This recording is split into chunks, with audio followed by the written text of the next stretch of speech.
Hello everyone guys, and greetings from South Russia. We are having an extreme heat wave in South Russia. Now it's about 89 degrees Celsius. It is equivalent to about 100 degrees Fahrenheit. I still don't have the hot water in my apartment because of cutting off the hot water in summertime. We have this during 2 weeks in summer. Some of you asked me why I cannot just have a shower in the cold water, but actually guys, I am worrying about getting a cold. So I'm not this type of Russians who swim in frozen lakes, do ice bathing. It's not my cup of tea. Guys, I'm in the swimming pool. There are people inside, so I think I cannot film there. I will show you just a few episodes because many people are relaxing right now and it's obvious they don't want me to film them. If you want to see the swimming pool a bit more, watch my previous video from this swimming pool, and that time there were no people here. I know there is such as an extreme heat wave not only in Russia but also in Europe and in the USA. I read the news and people who live in Moscow are annoyed because of the hot weather there. Although it's only 30 degrees Celsius there, it's equivalent to 86 Fahrenheit. For me, it's not hot at all, but for people who live there, it's pretty hot because in Moscow in summer it's usually 20-25 degrees Celsius, so not very hot and very cold winters. But actually it's a stereotype that there is no summer in Russia. In Moscow there is summer, 20-25 degrees Celsius usually in summer, sometimes higher, but usually it's like that. So 30 degrees Celsius is very hot for them. In spite of I grew up in central Russia, not in the south of Russia, I really got used to the hot weather and it's absolutely okay for me. The cold weather is much worse.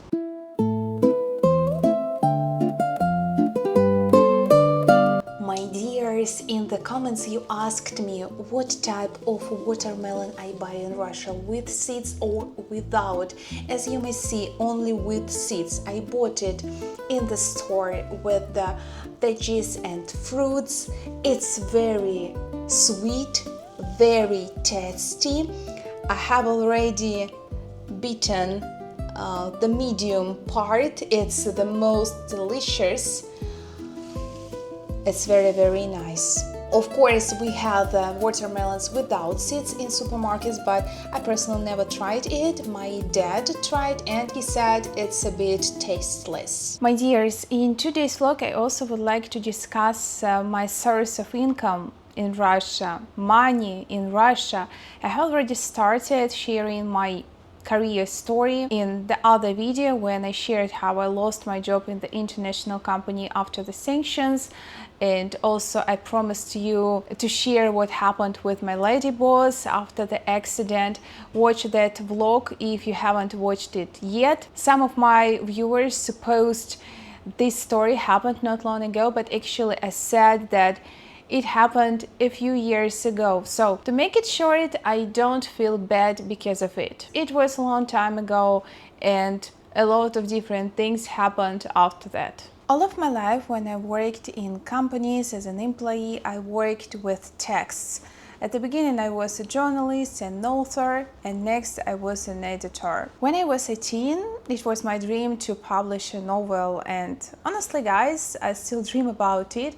Maybe I will make this dream come true one day, but you know guys, I'm an ordinary person. I have to have a job, to have bread and butter, and it's quite difficult to make money on books, not because there are not successful authors, there are, but it's very difficult to promote yourself, to promote your books. It's not an easy business. That time when I lost my job, I had an about 7 years working experience in the online media outlets, and honestly I started to dream about my own project, my own website. I knew everything about writing, but I didn't know anything about how to manage a website. So I started to learn it by myself, reading different forums. The artificial intellect wasn't so popular at that time, so I have started a few years ago when it wasn't so available like it is now. My first try of starting my own website was in 2020 during the Corona thing. I paid for the hosting, for the domain, and I started to manage my own website that is working on WordPress. At the beginning, I wanted to publish the same articles, the same news, and other things that I did on my other projects that I worked for.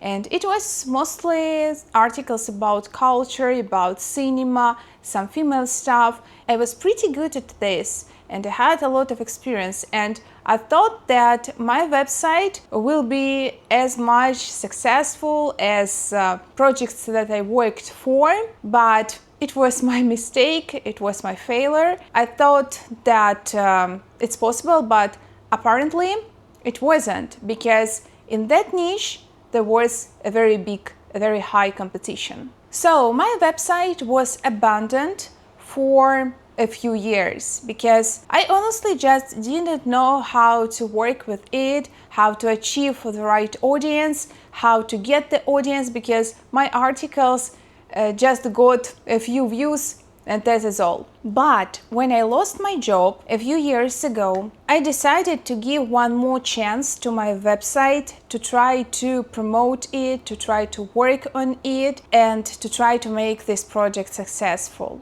I remember that I gave myself half a year. I won't find a new job. I will just try to work on my project only, without getting any single dollar, without money, without anything. But I will try to do my best to make this site successful, to attract the audience. I would like to say that my biggest mistake was that I thought that SEO is the key in this case, but actually the niche was the key. Just a simple example. For example, when you open YouTube, you may see there is a big competition between bloggers. If we are talking about travel vloggers, there is a very high competition because there are a lot of travel bloggers, guys, and they travel to different countries. They also spend a lot of money on their trips, but inside this big niche, there are small niches. For example, let's imagine a blogger who traveled to desert islands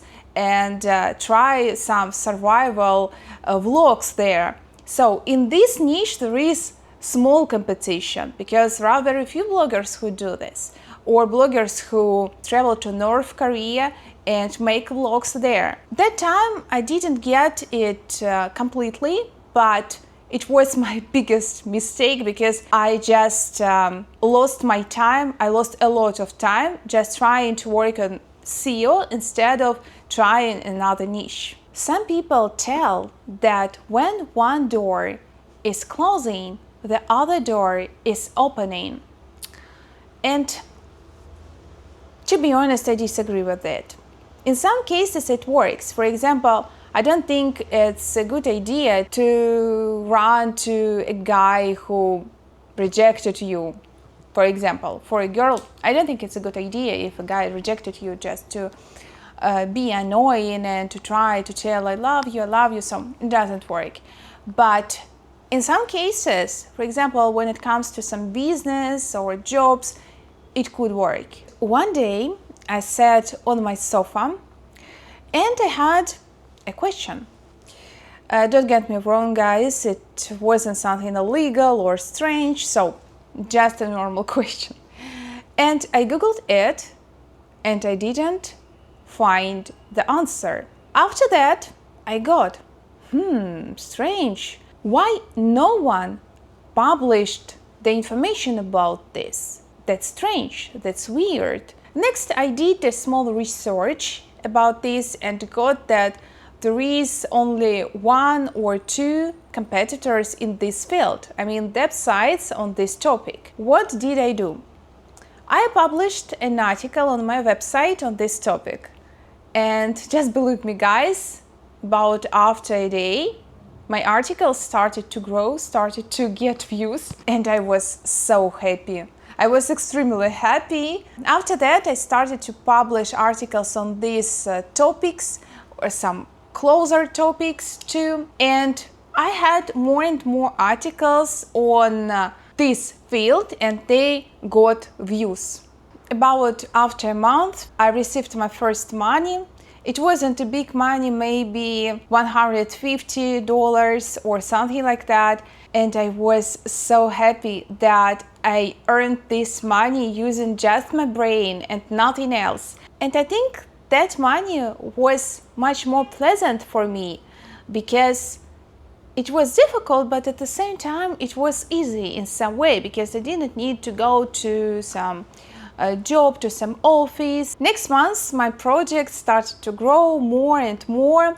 I even had outsourcing authors later after a few months because first month I worked only on my own. Of course, there were ups and downs during that times. For example, I got bots on my website. It's a regular practice actually, and sometimes it happens. The disadvantage of this is that these bots damage your website's algorithms, and the search supposes that your website is bad and your website is falling to the second page of the search instead of top three first places in the search. Well, my project is still working with ups and downs. There are problems that happen, but it's still alive and I work on it. I continue working on it. Of course, I cannot say you the niche where I am working,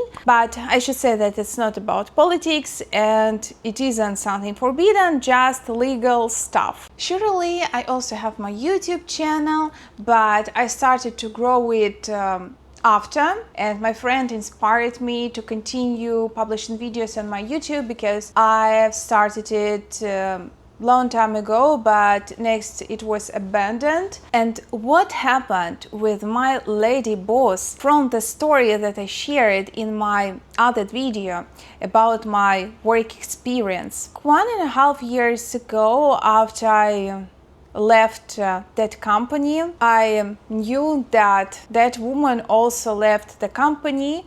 I really don't know she was fired or she just left the company on her own because it was her own decision.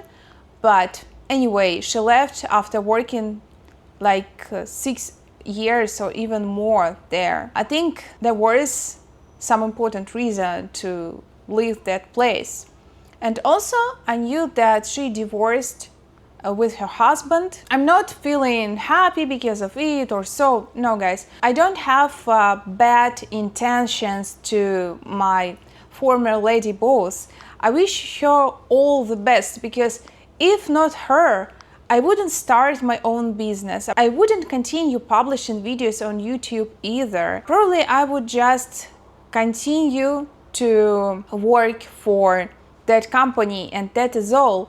So I'm very thankful to her for that situation, for her decision, for her actions, and I wish her all the best, really. My dears, and as usual, thank you for watching this video until the end. Don't forget to like this video and subscribe my channel. Have a nice day and God bless you.